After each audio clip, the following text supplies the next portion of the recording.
Hi everyone, this is Rosa Hernandez reporting from Silver Spring, Maryland, Montgomery County. And today I want to talk about one of my absolutely favorite Bible characters, and that's Joseph. So Joseph starts in the book of Genesis, the first book, chapters 37 through 45, Joseph. And we're going to talk about when he was 17 years old up until he was 30 years old. And so before we begin, I have traveled to Egypt. It is fascinating, and I want to show you guys. This is a picture that I got framed in 2006. This is a picture of the Nile River in Cairo, Egypt. So it is in my place, hanging. I love it. Anyway, I want to talk about Joseph simply because so many times I have read this. I've watched the movies. I have read the Bible, the children's Bible when I was a kid. And 2 weeks ago, I reread the story again. Needless to say, I absolutely love Joseph.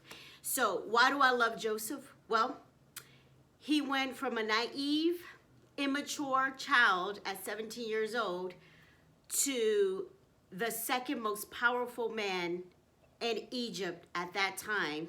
He was 30 years old when Pharaoh gave him that much power. Okay? But in between these years, 17 and 30, Joseph went through betrayal. He went through hurt. He went through sadness. He went through fear and anxiety. He went through all kinds of things. From the moment his brothers sold him into slavery up until he was in the prison for a crime he did not commit, until he was in the presence of Pharaoh, where God used Joseph to use his skills and talents in dream interpretations, which eventually got him into the position of, you can say, prime minister or governor of Egypt. And so why do I love Joseph so much?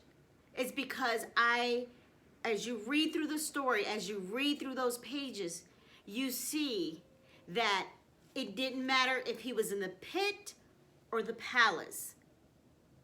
God was with him. And the word always says God was with Joseph.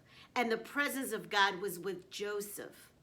Even though he found himself in situations and positions and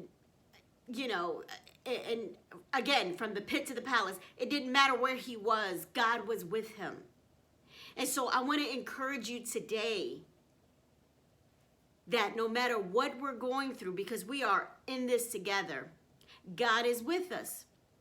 And many of you may be upset right now with the Lord, like, why has he allowed this? Why hasn't he brought a cure? Well, I'm sure Joseph had a lot of those questions as well. Why did my brothers, my own blood, betray me and sell me as a slave? But when he saw his brothers years later, instead of holding that grudge and hatred toward his brothers, he wept like a baby. He forgave his brothers. He loved his brothers. He never questioned God either. I mean, we don't know because the Bible doesn't tell us, but he continued to serve God in spite of. He continued to have his eyes focused on the Lord in spite of his situation. Can you imagine being sold into a foreign country? You don't know the language, you don't know the culture, you don't know the people. And you start from the zero on up, from the ground on up. Then you're taken to prison for a crime you didn't commit. You're there for 2 years. Here are two strangers that tell you their dreams. You interpret them and you tell them, please don't forget me. And they do.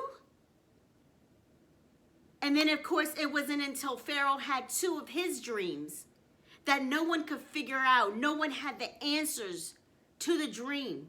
Then Joseph was remembered. Then Joseph was able to come before Pharaoh and interpret the dreams. So I understand right now we are not in the best situation right now. We are in a lot of uncertainty. We don't know how long this is going to be. But I just want to encourage you to open up the Word of God, Genesis chapters 37 through 45. Look at how Joseph went from a naive kid who told his brothers about the two dreams. And that provoked them to hate him even more, up until he was 30 years old, a mature man who learned the hard way. He had to go through that process. There was no getting around it. But if you notice, if you continue to read, that he told his brothers, you meant it for bad, but God meant it for evil. He sent me ahead of you to Egypt to fight this famine, because there was a huge famine for 7 years. But because of Joseph's obedience and submission to the Lord, there were blessings that were attached to him and his family and his generations. So I encourage you to read these scriptures, these chapters. I encourage you today, don't dismay. Do not dismay. I know you find yourself probably, with anxiety, with fear, whatever. At least in these times that we are in, we can pick up a phone. We can do FaceTime. We can do Zoom meetings. We can encourage one another. You are not in complete isolation. Let's learn from Joseph, from the pit to the palace. Your palace may be, hey, when all this is over, because that's my faith. That's where I stand in hope. When all this is over, we're going to see our palace. We're going to see our paradise. And many may feel like you're in the pit right now. Please reach out and talk to someone that's going to help you through in this time. Mental stability is so important right now. Go out, enjoy the weather. We're having great weather, at least here in the DMV. We're having great weather. Go out, enjoy the weather, take a walk. A 45-minute walk will do wonders.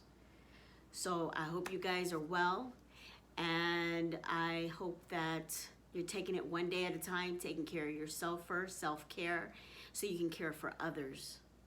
And we're going to pray that this peak that they say is coming our way, that God will change his heart, because prayer and humbleness will change the heart of the Lord. Believe it or not, it has in the past, and it will continue to do so. Be blessed.